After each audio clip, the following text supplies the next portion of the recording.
Join James, Daryl, and I as we try the newest release from Augusta Distillery in Augusta, Kentucky. You're going to like this one. All right, guys, a little excited what we're getting ready to crack into here today. We have the new Buckner 17 year that they released today, literally this morning on June 15th, 2024.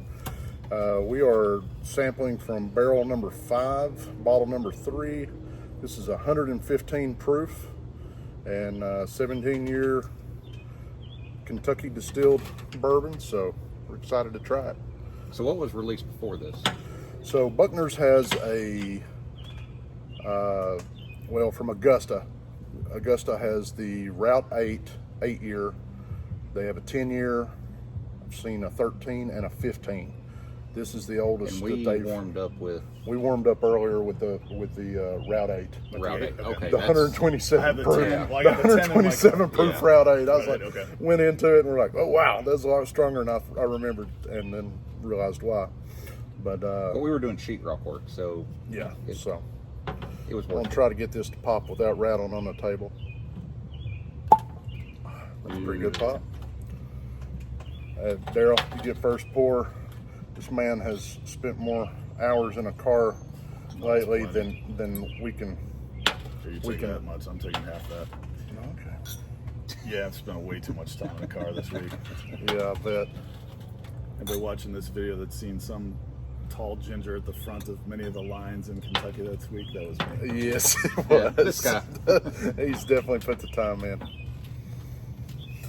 So in theory, this is supposed to sit out here for 17 minutes, but I don't think we're going to be able to keep. Done that. I don't think we're going to be able to keep Daryl awake long enough for 17. Asleep. I've never found a difference either if I let it sit longer. It's going to need to breathe a minute. That is a little bit of a kick. It's got some maltiness to it. I swear, that's almost got the dusty note. You know, it's got that kind of a. I love how Dave said in his videos, he's like, how do you describe the dusty note without it sounding rancid? You know, your grandmother's basement, it's kind of a mildewy. It's like the old quilt she brings out when you're sleeping on the couch. This has been in the closet for 10 years. Please enjoy your evening with me. Right, no, but it really does. It does have a bit of a dusty note. It's got a. It's so very. Just a little bit of a blow. It does have a very strong oak presence. It knocks the ethanol off. And that's... Well, cheers. You know, good effort. Absolutely. It does. I expected some floral on it. Oh man, that's got a monster mouthfeel though. No, I mean that it's like olive oil. There's not an inch of my mouth that is not covered by this already. It's like olive oil. Yeah. Just coating everything. Oh, you know this is a winner for me. That mouthfeel is everything to me. I want that oily, viscous. If you got a rod knocking in your engine, you could probably put that in there and it'd cure that right up. That's how oily that is. Okay, this is oh wow. Yeah. Okay, this is almost backwards from what you would expect. It's kind of thin on the front, but then it coats the mouth, and it's got a great finish. It does have a good long finish, but I don't know. It seemed a little thin to me right out of the front, but then again we warmed up with 130 proof 8 year. So it definitely hits your. That dangly thing in the back of your throat, the depth finder. It Epiglottis. It's actually a uvula, but there we go. I call it a depth finder. But it makes it it makes it tickle. You can now it's actually once it gets a little more oxygen on it, the nose starts opening up a little bit too. But it does. I still have the coating. I don't want to call it a burn, but the presence. It's still. That's one thing I really like. And it's on the sides. Yeah. In a bourbon, I can always judge bourbon based on how quick I have to go back to it to get it back in my mouth. right? Gotcha. Like if you take a sip and you can sit there for 5 minutes and you're still tasting that bourbon and you're still feeling that in the mouth, Yeah, your brain that's says, a yeah, it's time for that's a more. damn good finish. But if you got to go back every minute to kind of keep it from forgetting about it, Do they put the mash bill on that? Or just I don't know. I didn't read the back. is it something we can find online? just as Captain Philip Buckner evolved from Revolutionary War. Shit, I need my glasses, guys. It's not that I can't read. I'm not illiterate. Yeah, it's not very easy. But it's got like a rye spice to it. Release builds on the quality of its 13 and 15 year predecessor matured. So these come from the same distillery. stock as the 13 and 15 Okay. year. Just It sounds like it's More it's aged. been Yeah. Matured, 10-year-old matured out of for Kentucky. over a decade and a half.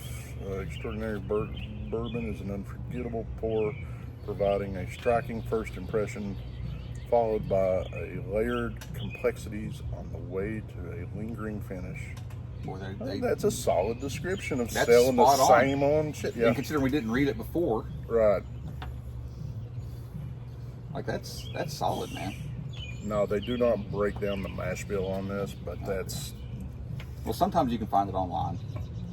They won't put it on all bottles. Kind of like the Wild Turkey Rare Breed Rye. a damn good bottle. If it's, I will say it's worth the MSRP out of the gate. What's the MSRP on it? $3.99. $400, and it's a good It good drinks like a quality. yeah, it's a good 17-year cask unfiltered bourbon. I think it's strong. So how many bottles did they release? Yeah, once That's a good question. I haven't found that out yet because we're hearing different numbers. once the But, craziness wears off of it, yeah, and the flippers quit trying to make the quick bank on it, I'd Did say they the say how many bottles are barrels? going to be left around. There were. I know there's 3 batches, but we heard different things. We heard 250 bottles total, and I don't think that's right. We heard 1,100 bottles. So even at 1,100 bottles, you know, at that MSRP, and you know they had to babysit that for 17 years and, Yeah. and bank on it. Like that's worth it. Yeah, what did they tell you? They basically bought 10-year-old stock and then sat on it for Yep, 7 years. Kentucky. So I would be more worried if it was a 17-year-old bourbon that I bought for $100, Right. because then it's like, okay, Yeah, what's wrong with something it? doesn't add up. Right. Well, they're in the When you process get into that of, kind of age statement, the money has to, you know, the MSRP has to be there. they have new stills. They got everything being put in right now, and they're working on putting in a restaurant. Yeah. Redo the back of that place. It's gonna be real nice. Daryl shot us some pictures while he was there, and man, this place did look Do you like care it if was we share 'em? Yeah, you can show us. it was gorgeous. I'll add them in and let you guys see them. Yeah, small town along the river, Augusta, Kentucky, and this distillery is probably going to help revitalize that town. It's really nice. It looks like it's a nice 45-minute hour drive from Cincinnati for a little quick getaway, and it's going to be a fantastic place when they're all done. Cool. Highly recommend it, guys. If you can see this, if you can pick one up from the distillery, you're blessed. If not, chase it on the secondary. I'd say it's well worth it. It's going to be a great little bottle. Thank you. Uploaded these first 3 images actually from Augusta's website, just some inside pictures. Daryl didn't get too many of that area, but these that he sent from around are just beautiful. Doing a lot of upgrades, a lot of things to really just improve the whole experience in that area from what he's telling us. A lot of good things to look forward to. Really need to get out and try some of these options that they're offering. If you don't care, give me a quick subscribe. We got a lot more coming where this is from.